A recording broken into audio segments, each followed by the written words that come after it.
Good morning. Welcome to our 4th annual Butterfly and Pollinator event. This year, due to COVID, we are having a virtual event. So this is our first virtual event.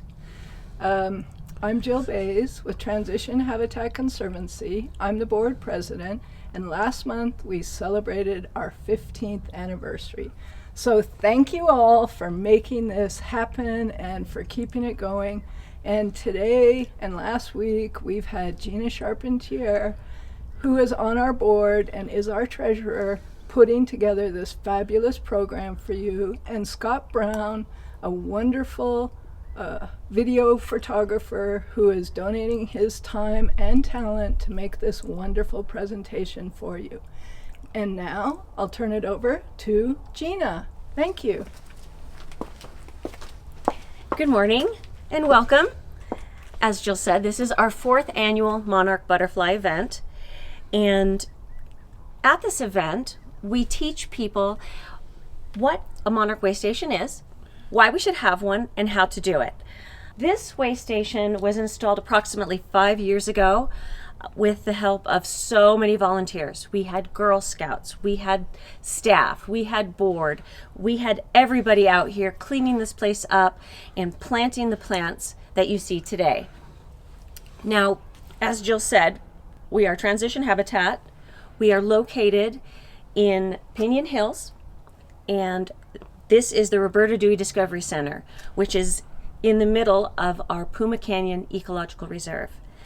This reserve is approximately 350 acres, but we protect and save land, and we are about 8,000 acres strong in 3 areas. If you look out to the north, that's the Mojave Desert. Out there we have a preserve that's over 3,000 acres of critical tortoise habitat. If you look to the south, behind us is Wrightwood. We are at an elevation of about 5,000 feet in a transition zone. It transitions from the desert to the mountains, hence the name Transition Habitat Conservancy. Now today I'm going to talk about the importance of installing a Monarch Waystation, but before we get to that, you will need to know a little bit about the Monarch butterfly. And I have a friend here. This was actually collected here in the reserve. I worked with volunteers showing them how to find monarch eggs on milkweed. An egg would fit on the top of a pinhead. So if you could imagine crawling around in the hot sand in our reserve looking for a monarch egg that would fit on the head of a pin. It's so much fun. The volunteers have loved it. They said it's like a treasure hunt. So today I'm going to teach you what a Monarch Waystation is, why you should install one, how to install one. But you really need to know more about the Monarch butterfly before we get into that. So I have a display set up inside the Discovery Center, and I will invite you to come inside. And once this event is over, we have some local Girl Scouts that are going to release the butterflies at the event. So come on inside.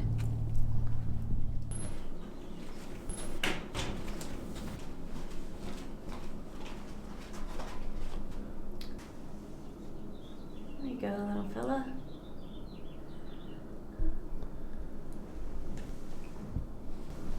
So one of the most important things when it comes to monarch butterfly conservation is milkweed. You're going to hear me use a word, host plant, and what that means, it is the host plant is the plant that is essential for the butterfly's life cycle. So for the monarch, for example, milkweed is essential. Without milkweed, no monarchs. Other butterflies have a different host plant. An Anise swallowtail, for example, its host is fennel. For our state butterfly, the California dogface, it's false indigo. So it creates a perfect balance. All the butterflies are not competing to eat the same plant. Now, there are over 400 varieties of milkweed worldwide, and they all look different. I brought just a couple here to kind of show you the difference. This is milkweed. This is milkweed. This is milkweed, and this is milkweed. So they look completely different. These are all native to the area. So what that means is that it's found in your local area. It is going to grow perfectly where you plant it, and you will not be fighting to keep the plant alive. There's a lot of controversy about which milkweed to plant, and I get asked all the time about tropical milkweed. Is it harming our monarchs? Is it not? And I can talk a little bit about that too. So the most prevalent milkweed found in California is the narrowleaf milkweed, which is called Asclepias fascicularis. Milkweed in general is Asclepias.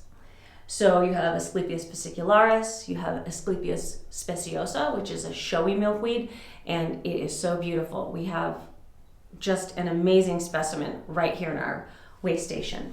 Now this milkweed down here is called Asclepias vestita, and that is the native milkweed that's found in this preserve. That is, we have already identified hundreds of plants, and we are doing milkweed mapping as we monitor our monarch population here.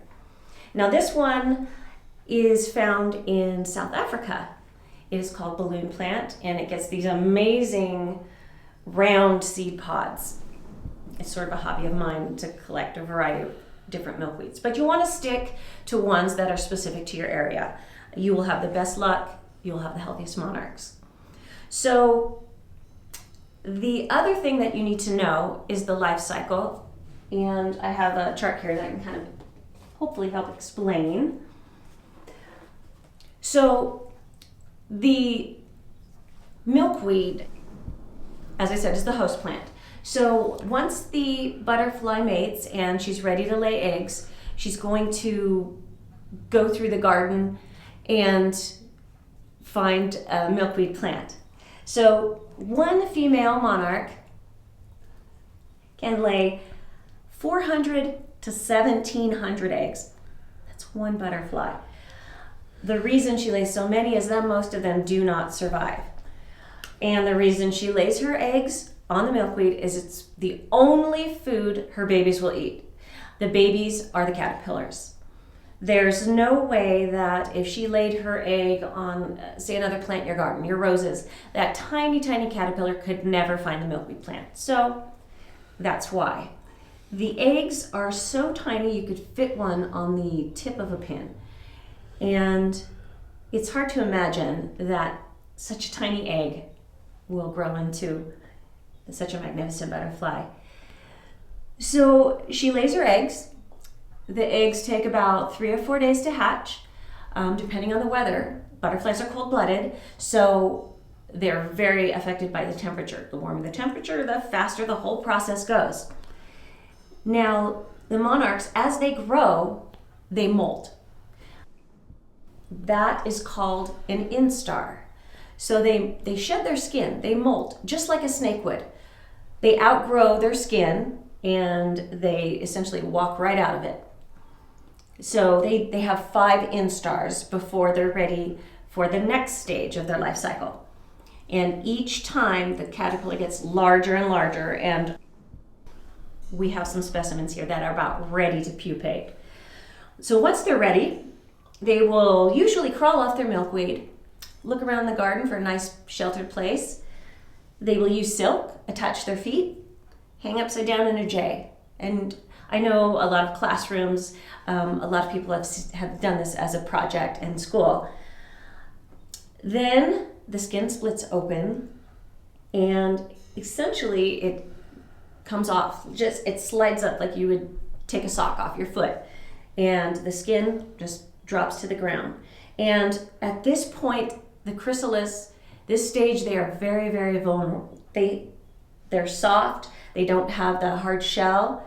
It takes a few hours and then they're dried. And we do have some chrysalis here that are in the beginning stage. So as we talk about the time, people always say, well, how long does it take, from egg to caterpillar? So as a general rule, if the weather is warm, roughly 3 days as an egg, roughly 2 weeks as a caterpillar, roughly 2 weeks as a chrysalis. So the chrysalis is just so beautiful. It looks like a piece of jade. But as the butterfly develops inside, it becomes clear, like stained glass, and you can see the beautiful orange wings underneath. And then as it emerges, when it emerges, its wings are so small and wrinkled up and the abdomen is large. What the butterfly needs to do at this point, again, another very vulnerable stage. It pumps fluid from its abdomen and basically inflates its wings. It cannot fly. Right now, the wings are wet. This one hatched this morning, so it's only been out a few hours and it cannot fly yet. Maybe 2-3 hours in the warm sun, the wings will expand, because as you see, they're sort of wrinkled up. And then you have this one here, who's getting ready to fly. So we talked about the life cycle. We talked about the host plant.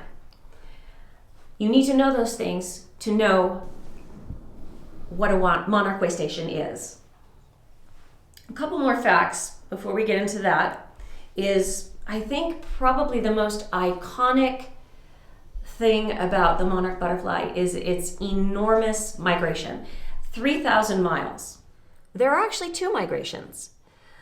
In the wintertime, all the monarchs converge in Mexico at an elevation of about 10,000 feet in the conifer trees. The monarchs will stay in this hibernation state until about March, when they will then begin their journey north. As they leave Mexico, one set of monarchs heads west and one east. So here in California, our migration begins in Mexico and they move up through the US towards Canada. But there's something unique here in California. Along our coast, we also have some overwintering sites, and those monarchs also move inland and up to Canada.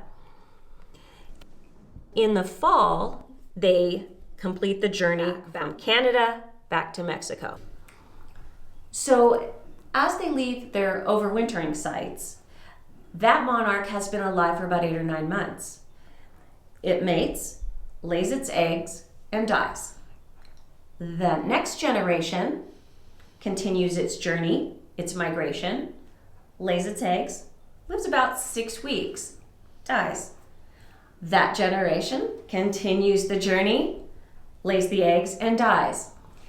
Then in the fall, the very last generation, and this is something that the scientists have recently learned, that last one is different than the subsequent ones.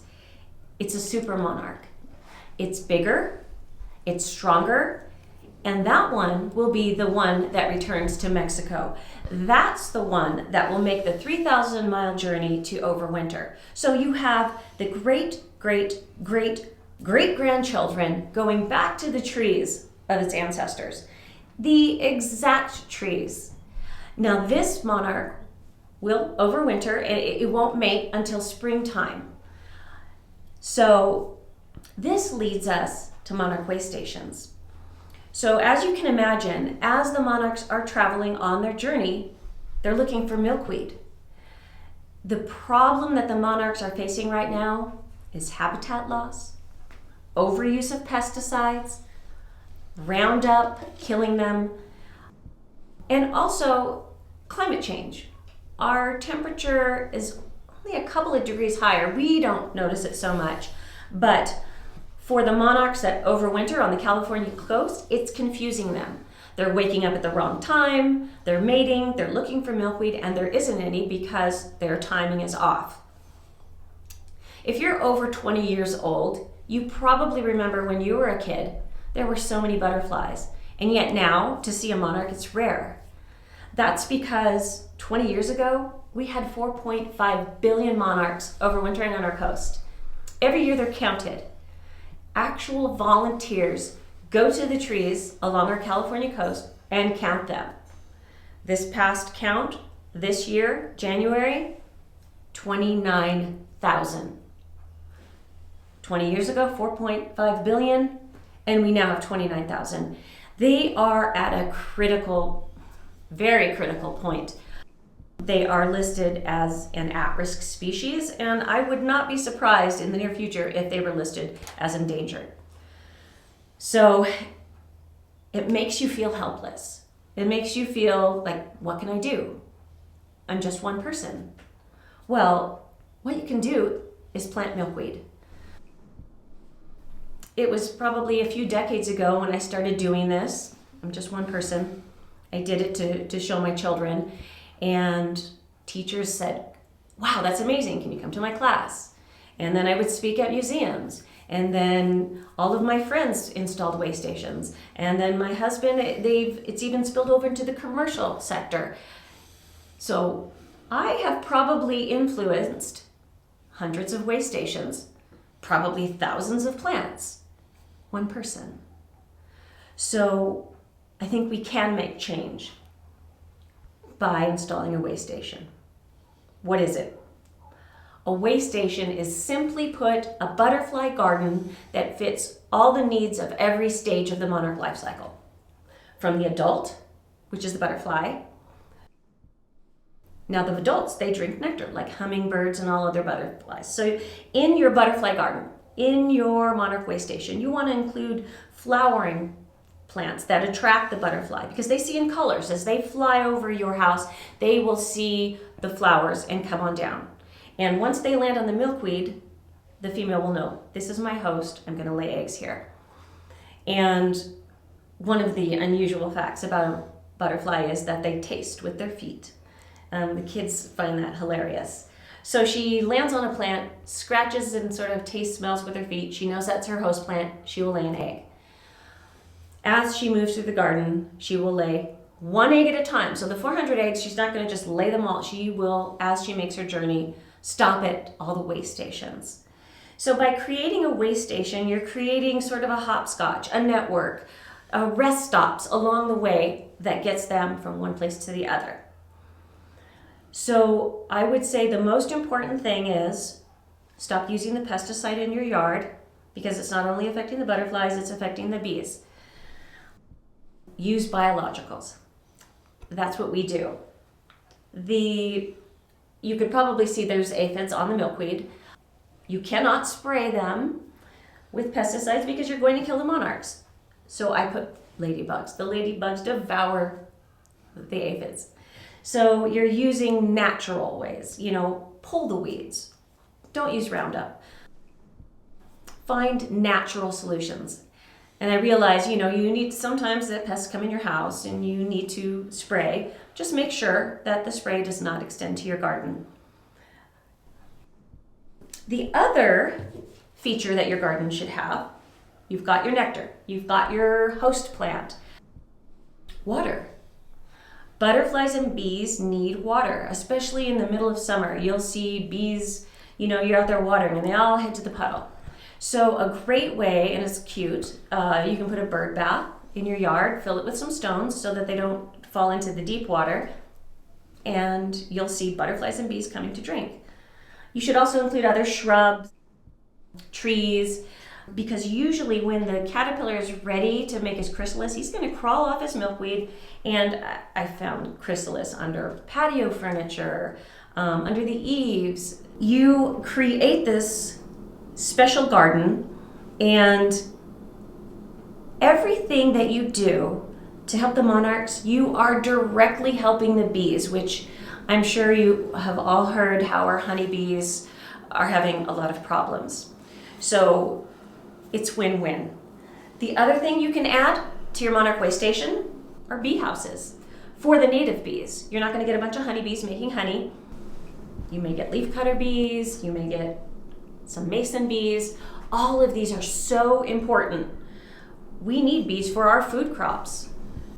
So many plants rely on their pollinator. They have this symbiotic relationship that if one dies, the other dies. There's a yucca plant that grows here in our reserve, and one type of moth pollinates it. If the moth was to disappear, the yucca would never be pollinated and the yucca would die. And vice versa. If the yucca died, so would the moth. It's just such a delicate balance. Now, if you want to step up your garden, you can add other host plants from other butterflies. For example, this is fennel, just ordinary fennel that you would eat, and you add this to your garden and you're going to get the anise swallowtail. If you add false indigo, for example, you're going to get our state butterfly, the California dogface. It's going to come to your garden. Knowing what a butterfly's host plant is allows you to customize your butterfly garden. Mine has expanded to, I saw 2 new species this year, a tortoiseshell and a buckeye. So this I use all the time. This is a pocket field guide full of the California butterflies. So you can check your area. There are also books. Great books. These were just from Barnes & Noble. Butterflies of North America, Southern California butterflies. But with this guide, the information it gives you is, it tells you the butterfly, it tells you the size, it tells you when it flies, because some fly in the spring, some are fall. But the most important thing, it tells you their host plant. It even shows you a picture of the caterpillar. So you plant the host plant and then you go outside. I just went out one day in the springtime and found these caterpillars. It brings so much joy to people. I can't tell you how many times I've given talks, and the next year the same family comes back and they go, we planted milkweed and we had monarchs. That is just so rewarding, and it's an addicting, healthy hobby. This is something that you can do in your home, you can do at a school. Now we have a 350-acre reserve here. You don't need a lot of space. You could have a 350 square foot patio and make a container garden that is a Monarch Waystation. They will come. If you plant it, they will come. So once you have your Monarch Waystation installed, you can take it up to the next level. There's an organization called monarchwatch.org, and you can go online, register your waystation, name your waystation, and then order this metal sign to post in your yard to show everyone what you're doing. And this is fun, such a fun family project. We've done this at schools, with Girl Scouts. We have a handout from them which covers everything that I talked about and gives you the tips for planting. We have also collected seeds from a preserve with the help of volunteers, of course, and they're included. Okay, this is everyone's favorite part of the butterfly event, where we release all the butterflies that we have in our butterfly pavilion. And every year I have Girl Scouts help me, and I have a couple Girl Scouts here today that are going to help us release all of these butterflies. So I'm going to call them over here and let them introduce themselves. Okay, ladies, are you guys ready? Come on over, come on over. So these are experienced butterfly wranglers. So if you'll just say your first name. Tierney. Tierney. Genesee. Genesee. Azalea. And what's your troop number? 729. Of the San Gregorio Council. So I'm going to give these ladies, they are fully trained. Okay, so who's first? Good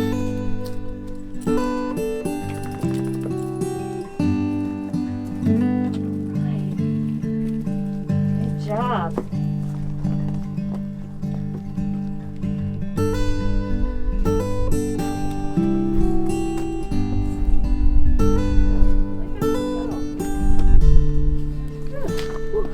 Another one. All right.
Here, put your finger in front of it like that.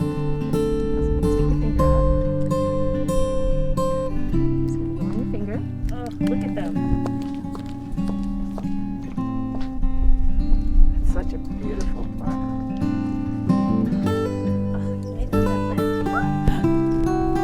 First time he ever flew. On your shirt, you see him on your vest? Look, you got one.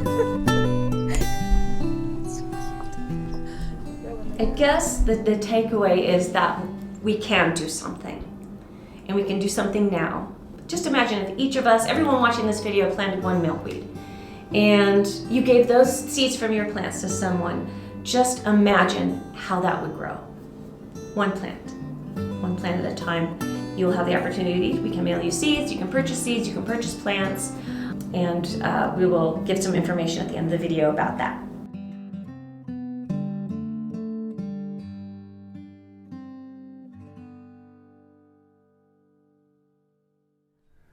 So that brings this presentation to a close.